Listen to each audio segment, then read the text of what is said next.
There has been a huge breakthrough in Paris as part of the investigation into a jewelry heist at the world-famous Louvre Museum. Two of the alleged four suspects have been arrested, with one caught as he boarded a flight out of the country. So what do we know about the suspects, and where does the investigation go from here? We're digging into it all, plus speaking with a retired special agent from the FBI's art crime team about the significance of these latest developments. We're on the case, presented by Law&Crime. I'm Chris Stewart.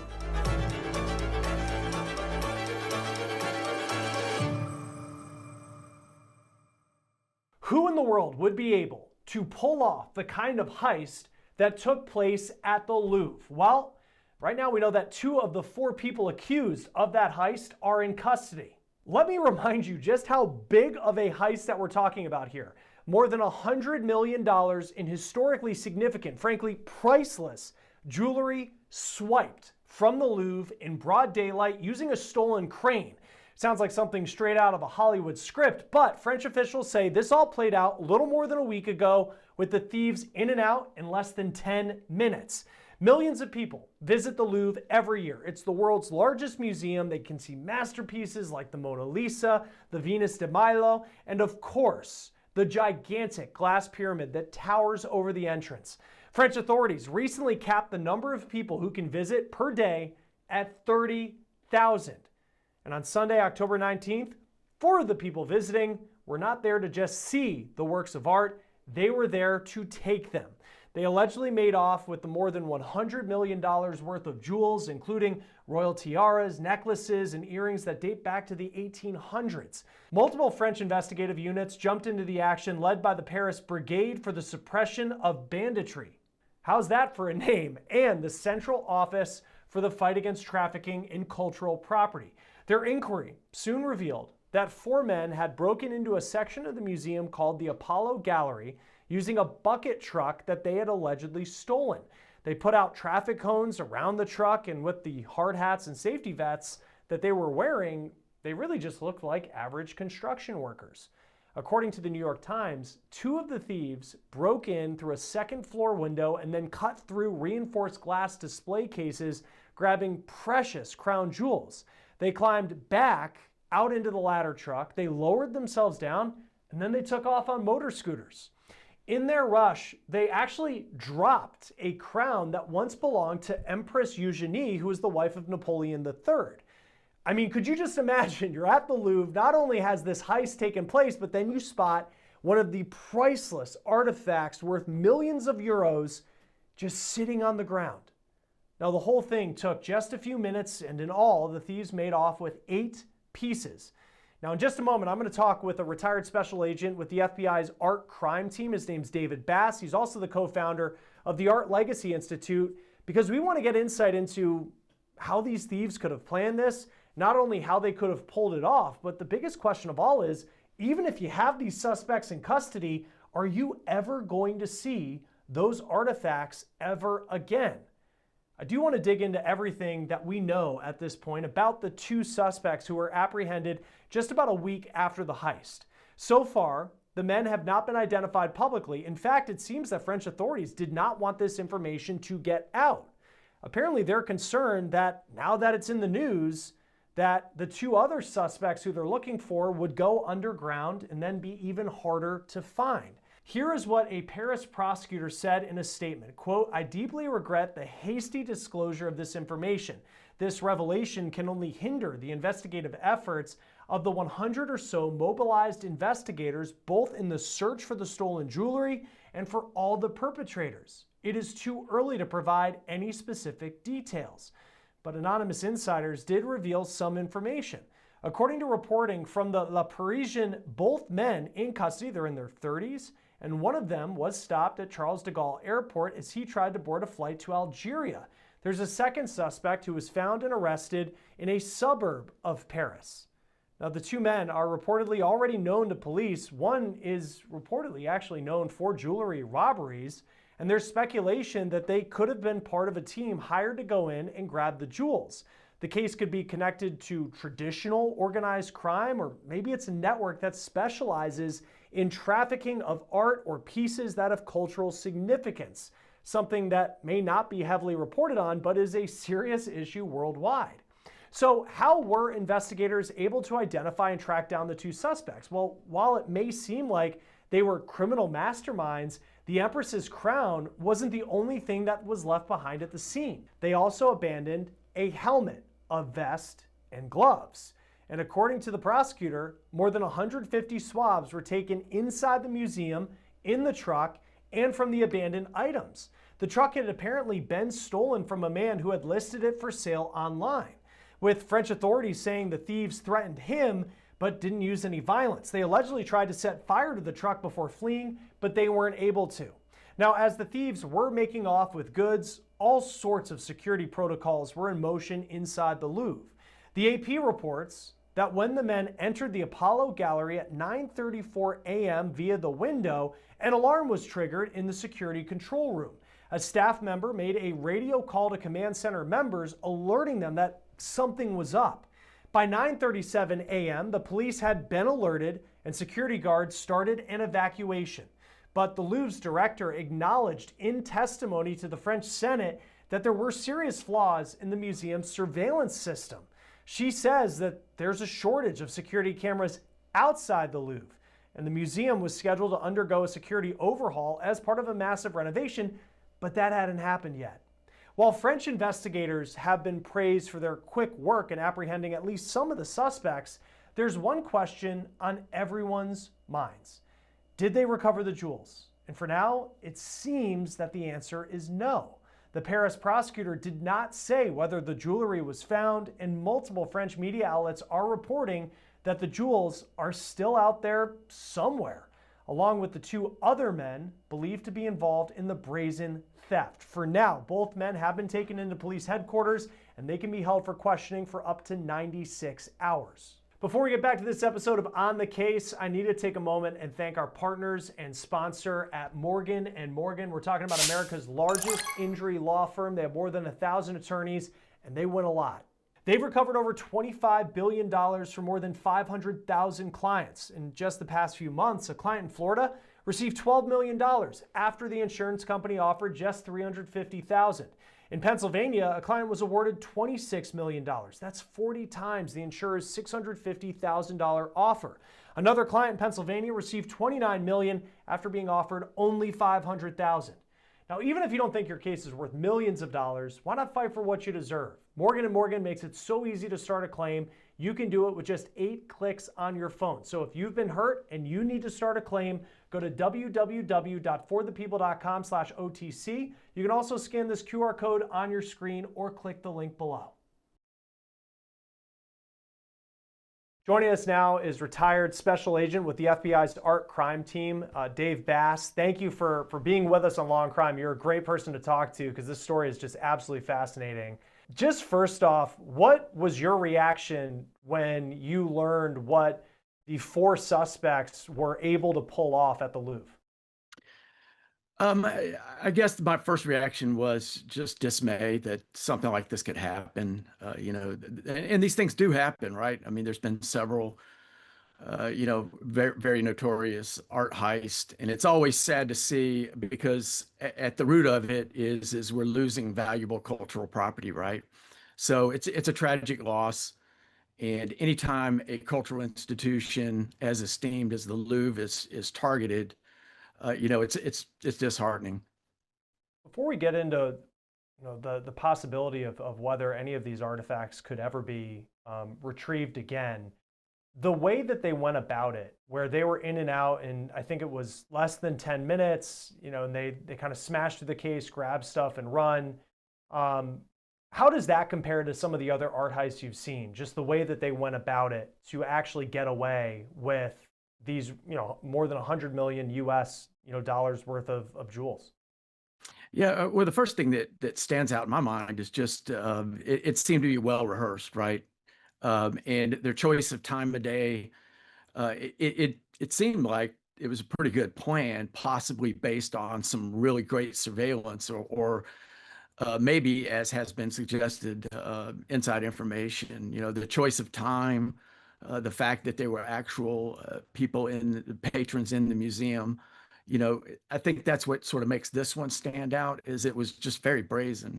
There's two out of right now, from what we understand, two out of the four suspects are in custody.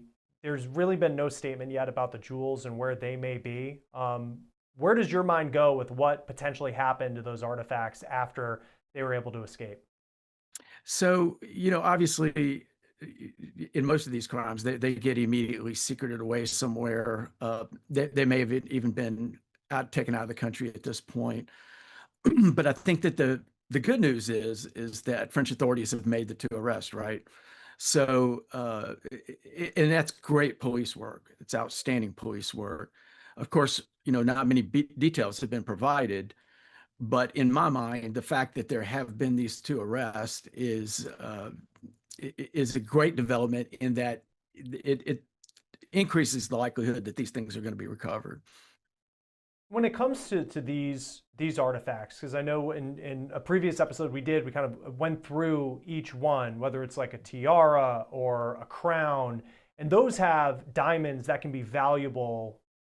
Take them off of the crown, and a diamond still has value to it. And like one thing I think of is if they stole the Mona Lisa, you cut the Mona Lisa into four pieces, and it might not have the same value as being the entire object. I mean, how likely is it that these items could still be in one piece when found? I think it's pretty good. I mean, I want to stay optimistic and believe that they're still together. One of the challenges with items like this is, especially the jewels and the gems in these pieces, is that they're old cuts. They're not the modern cuts that are optimized for modern electrical lighting, right? They were the old European cuts that were mainly done to look great in candlelight, and so they have to be recut for that reason, to make them modern cuts, and then also just to hide them, right, to make them look different than what they are. And in order to do that, it's not an easy thing to do. There's several places that come to mind, like Israel, Antwerp, Thailand, India, where these craftsmen work and do this type of work, where they'll recut gems.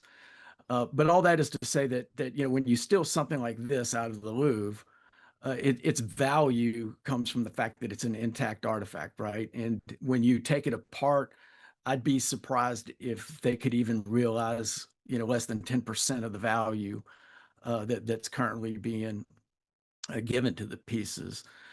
So, I've said from the beginning that my hope is that this was some type of ransom reward scenario, commonly referred to as art napping, where the thieves, of course, their motivation is monetary, but what they're trying to do is negotiate some type of return reward, which in some cases can be quite a bit of money.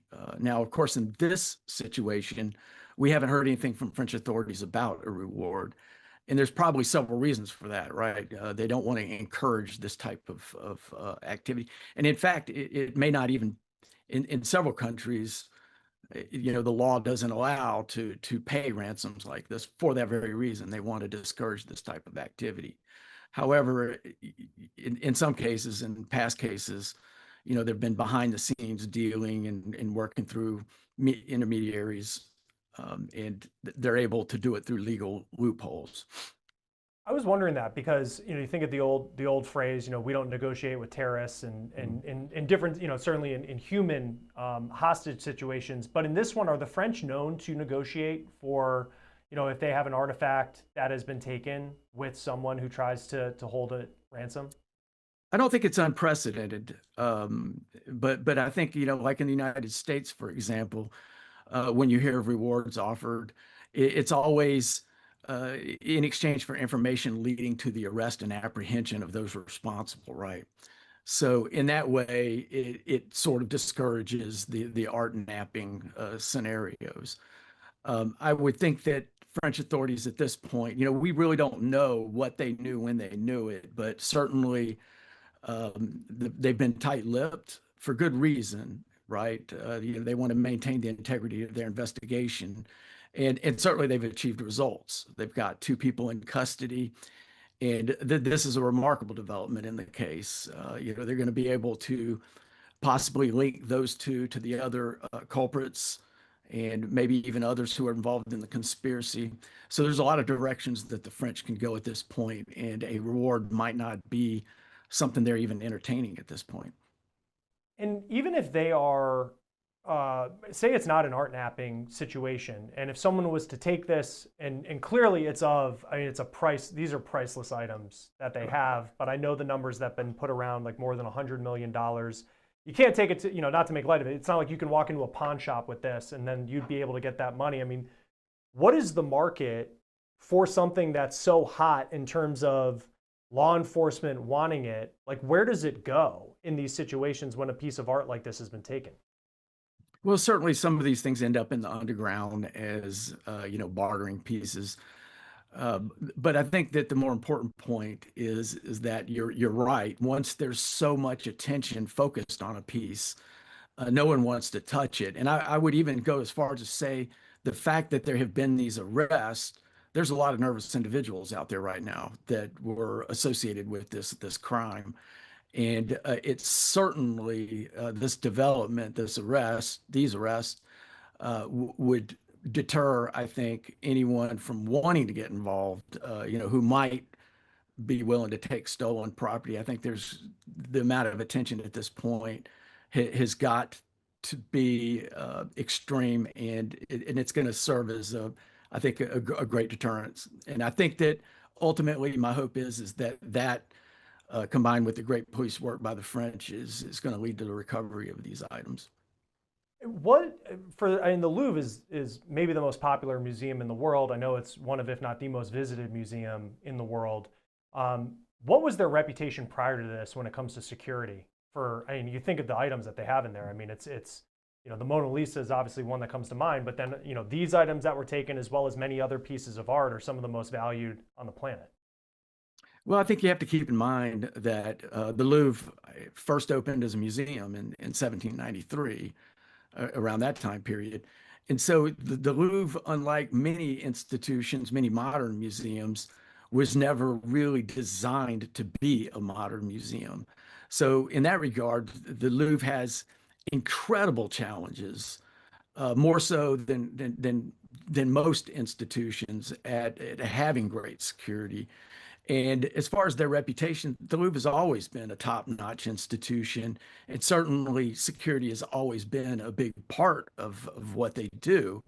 It's just a daunting task.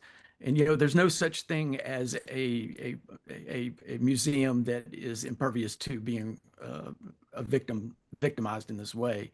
About the best that a museum can do is just keep weighing that balance between having proper security in place, but yet maintaining its accessibility to the public. More than 30,000 people walk through the Louvre a day. That's incredible.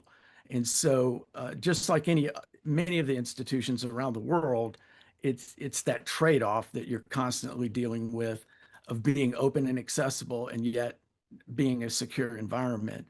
So I think that the French have done the right thing by coming out and just acknowledging that it was a security failure. It obviously was. But to say that the Louvre doesn't take security, seriously, or that they're not great at it, is not, I think, and I think it's been characterized that way by some people, but I don't think that's a fair statement. I think that the Louvre's an outstanding institution, and I'm sure that all the employees there are very disheartened by this development, by the theft.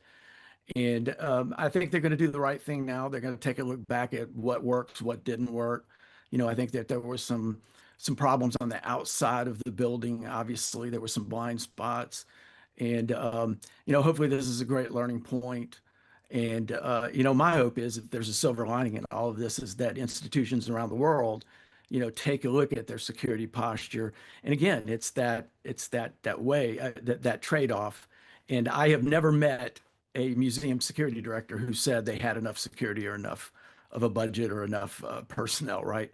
So that's sort of, I guess, in a nutshell, that's sort of my take on the security at the Louvre. Top-notch institution, there were problems like there are anywhere, and these thieves in particular took advantage of the weak spots.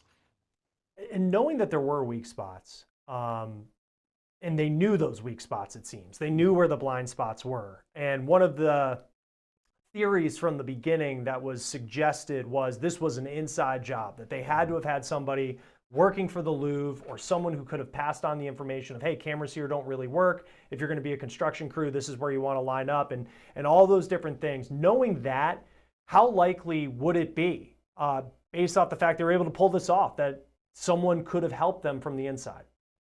It almost seems that way, right? I mean, for everything you said is absolutely correct. I mean, the choice of timing, the entry point, all those things definitely sort of suggest that they might have had either incredibly well done surveillance where they were in the museum and were able to sort of case their target. But it seems as though that they might have known a little bit too much about where the weaknesses were. And the big tip off to me is the exact time, 9:30 in the morning, 30 minutes after the massive crowds at the front door, right, are coming into the museum. Most of your security staff is going to be rightly focused there, getting the visitors into the museum. And they seem to have known that and took advantage of it. And as you watch the videos that have been sort of out there, you can kind of see they don't seem like they're in a massive hurry. I mean, they're certainly doing it quickly, but they didn't seem concerned about much from what I saw. That was the thing too. The getaway just was, it was just slow compared to what you would think, but then well thought out, because anybody who's been to Paris, that the motor scooters are something that just, you can blend in with everybody else so quickly to get away. We'll see what happens next. 2 of the 4 suspects reportedly arrested at this point. We'll see who they are, their connections, and what played out. Dave Bass, retired special agent with the FBI's art crime team. It's great to have you on Law and Crime. Thanks for joining us. Thank you, Chris. That will do it for On the Case, presented by Law and Crime. Subscribe to us on YouTube and Spotify. I'm Chris Stewart. We'll see you next time.